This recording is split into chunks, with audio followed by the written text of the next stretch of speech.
Es difícil encontrar tantos siglos de arquitectura condensados en tan pocas calles. Empezamos en un castillo medieval, seguiremos en una farmacia centenaria y terminaremos en uno de los edificios renacentistas más elegantes de Burgos. Esto es Peñaranda de Duero. A los pies del castillo, Peñaranda se extiende por una serie de calles y plazas con magníficos edificios. Desde hace más de 1000 años, esta fortaleza vigila el valle de la Arandilla. Nació como un bastión defensivo en la frontera de Castilla y terminó convirtiéndose en el símbolo del poder de una de las familias nobiliarias más importantes de la región. Su origen se remonta a los siglos X y XI, cuando el Duero era frontera entre los territorios cristianos y al-Ándalus. La actual fortaleza, una de las más bonitas de Burgos, es del siglo XV, aunque fue reconstruida por la familia Zúñiga-Avellaneda. El principal elemento es la torre del homenaje de 4 plantas, en la que hoy se ubica el centro de interpretación. La planta del castillo es alargada y se adapta al macizo rocoso en el que se asienta. La entrada tenía originalmente un puente levadizo y un foso. Antiguamente una muralla descendía desde la fortaleza y rodeaba todo el pueblo. Fue declarado bien de interés cultural, lo mismo que el Palacio de Avellaneda, que luego veremos. Por cierto, dime si ya conoces este castillo y déjanos tu opinión en los comentarios.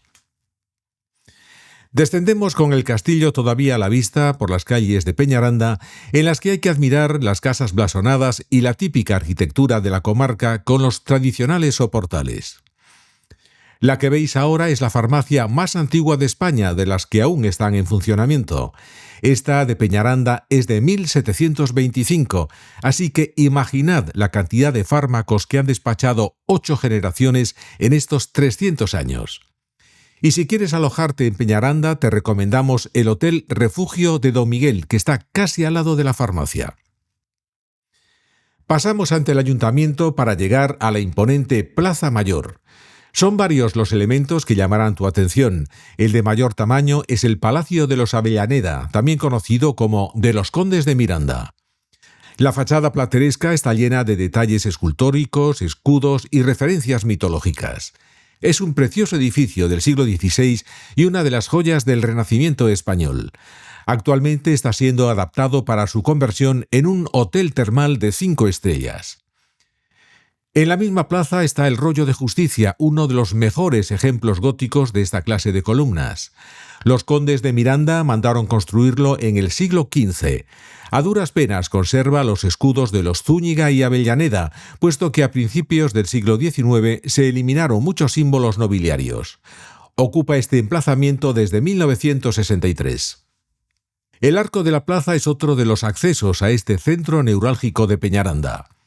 Frente a él, además del palacio y del rollo, nos encontramos con la excolegiata abacial de Santa Ana de los siglos XVI y XVII. La portada es de estilo barroco clasicista a semejanza de un retablo. En la parte superior está la imagen de Santa Ana. El acceso está marcado por una escalinata con 8 columnas de mármol traídas desde Nápoles y por el busto de 3 emperadores romanos. A unos kilómetros de Peñaranda está el monasterio de Santa María de la Vid, fundado a mediados del siglo XII y uno de los conjuntos monásticos más importantes de Castilla y León. Fue fundado en 1132 por Alfonso VII. En él destaca la espadaña churrigueresca y el claustro renacentista.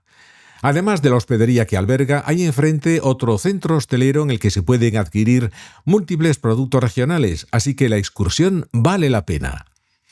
Peñaranda es un pueblo pequeño, con menos de 500 habitantes, pero con una gran riqueza patrimonial. ¿Te apuntas a conocerlo durante un fin de semana? Seguro que te gustará. ¡Hasta el próximo viaje!